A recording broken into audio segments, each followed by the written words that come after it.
The cafeteria is a multi-purpose room, and it's not the most inviting space because it is dreary and bland, and it just popped in our head, well, this is it, you know, it's like go big or go home. And so we decided to go big.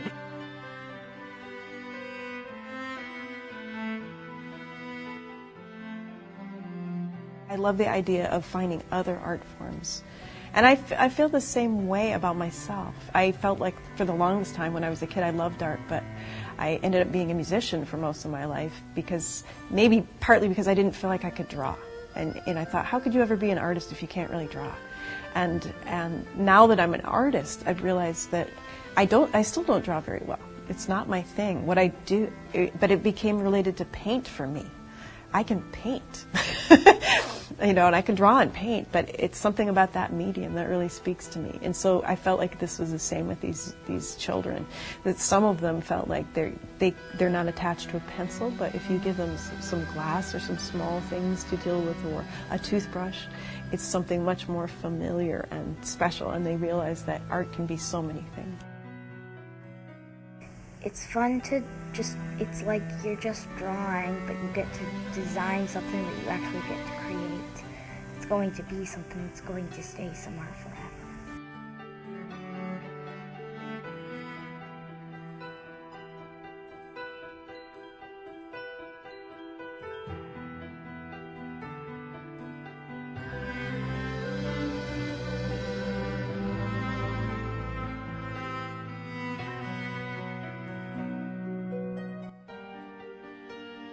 It was a tool that was useful, you know, in earlier civilization. I thought, oh, what a great medium. Instead of just like, you know, a flat, you know, painting that doesn't have, you know, so that they could do a reflection and a self-portrait.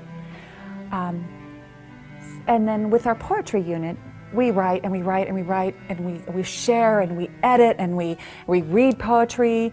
And so I thought it would be great to really write about who they are, and then when you look at this art piece that they've created with the help of our artists in residence, you could really read this poetry and then say, oh, aha, you know, this is them. I can tell this piece. And it may be that, you know, they talk about like living on an island, and so their mask is surrounded with, you know, it has waves on it, or maybe the blue of the water is represented, you know, and that's where I am. I'm from this very small place.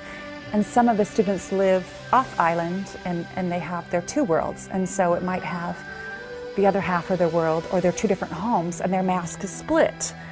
And their poetry reflects that, and this is who I am. And for some of my students, they've come from other countries, and to share their culture, it's a big, big piece, and to say, and I can look at them and say, you know, I know this is really who they are, and who they want to become, and it shows.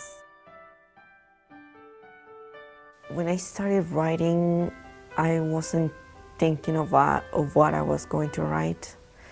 I was trying like to go back where I used to be, and to think, like feel what I feel before, and to take all like memorize all that and try to start writing about it.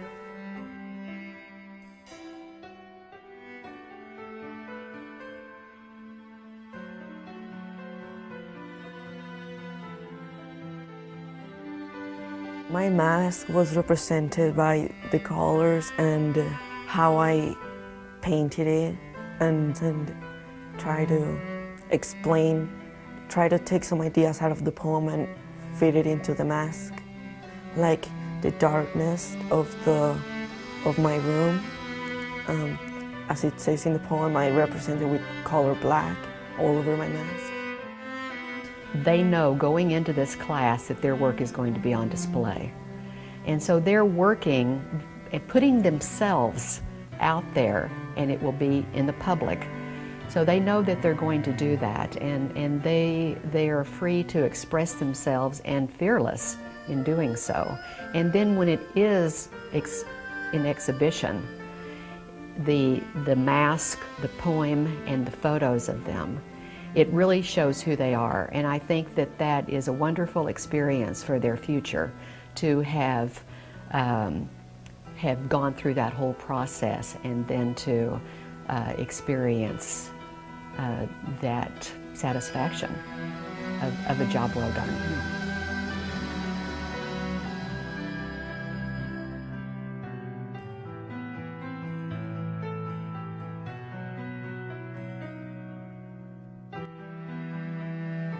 We don't know a lot about that culture. So it's really important to look through another lens and to be able to examine it. That's what we ask kids to do. That's what they're doing in 6th grade. It's an overview, it's an introduction. So I come in and introduce them to physical theater. And I introduce them to the concepts of theater, which is all about presence and awareness and confidence, things that kids, fundamental basic learning blocks for kids to experience. I don't come in there thinking, oh, I'm training a bunch of actors. I come in to instill curiosity and to instill this sense of there's not one answer. It's a question to find another question.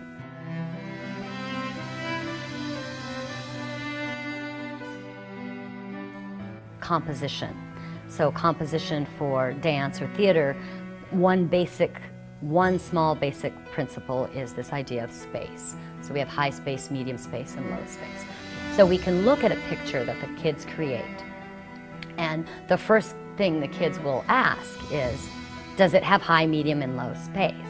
And if it doesn't, if it's everybody's doing the same thing, then we're able to go, well, what would make that a little more dynamically interesting and visceral? And then they change their shape, or one kid notices, oh, nobody's standing up here. Maybe I should add dimension to our picture. And once they do that, it allows the audience who's receiving the information to have a visceral response. So it's really beautiful to watch the kids figure that out, to know, no, it doesn't mean you're just, well, I did it, it's done. It's more, okay, I did that. Did it land? Did the information that I've learned, put in my body, can I also pass it on? And did it land in that person? Did they get it? I so love it. I find the kids are changing before your very eyes, and they're developing before your very eyes. And if I can get one kid to become aware of their body, or one kid to be that much more curious about the world around them, I've done my job. I've done my job.